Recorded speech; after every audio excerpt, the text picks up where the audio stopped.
dari hasil riset atau ganti menteri atau merotasi itu tidak tepat. Kalau menurut Anda sendiri dari partai, apakah memang sudah seharusnya sepantasnya memang ada hasil evaluasi ini kemudian mengakibatkan kepada perombakan kabinet dari partai? Ya, tentu kita akan harus melihat Mas Rizky bahwa pada saat Pilpres dan Pak Jokowi JK terpilih menjadi presiden, tentu ekspektasi harapan masyarakat untuk perubahan yang jauh lebih baik daripada pemerintahan sebelumnya itu sangat besar sekali antusiasme masyarakat. Nah, tentu masyarakat berharap agar Pak Jokowi JK serta seluruh jajaran kabinet itu bisa bekerja dengan cepat, maksimal untuk memberikan kebaikan atau memperbaiki taraf hidup yang lebih baik.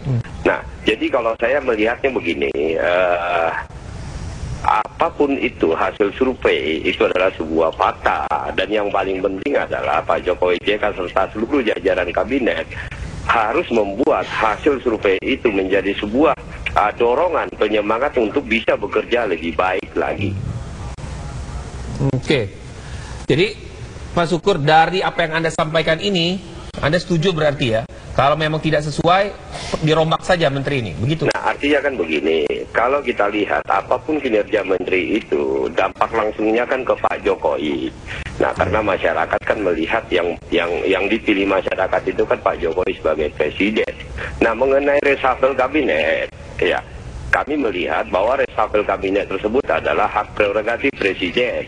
Nah, tentu agar kinerjanya lebih maksimal, tentu presiden yang lebih tahu bagaimana cara mengevaluasinya, bagaimana mewujudkan janji-janjinya, dan untuk menyesuaikan langgam Mas Syukur, janji. Kan Anda juga partai juga mengamati tentunya dong, karena pemerintahan ini Pak Jokowi JK kan pemerintahan kemudian pengusung utamanya PDI Perjuangan. Nah, apakah melihat dari kinerja pemerintahan Pak Jokowi JK ini sudah sesuai harapan di 6 bulan pertama ini atau belum?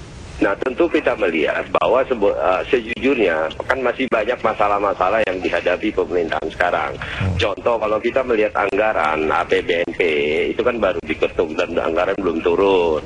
Nah, terus kemudian ada undang-undang ASN, masih banyak di tingkat eselon 1 yang belum selesai. Dan terus yang ketiga, tentu para menteri, apalagi ada kementerian-kementerian baru, ini kan masih perlu konsolidasi. Jadi dan masih bisa, harapkan kementerian yang sudah settle itu kan harusnya sudah lari cepat. Jadi masih bisa diterima begitu? Kelemahan-kelemahan yang dihadapi 6 bulan? Ini bukan masalah diterima dan tidak diterima, Mas Rizky.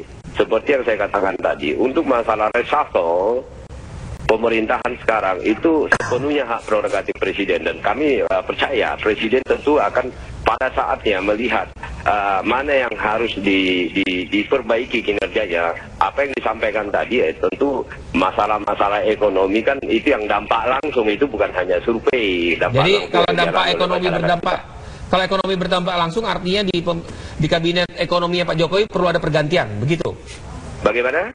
Karena berdampak, seperti saya katakan tadi, masalah pergantian dan bagaimana itu hak prerogatif presiden, Mas Rizky. Tapi yang paling penting adalah bagaimana presiden mampu meningkatkan dan menteri melihat bahwa proses ini, survei itu memberikan pacuan lebih besar lagi untuk bekerja lebih baik. Ya, baik. Kita jeda dulu sejenak, Pak Syukur, Pak Henry, juga Pak Menteri.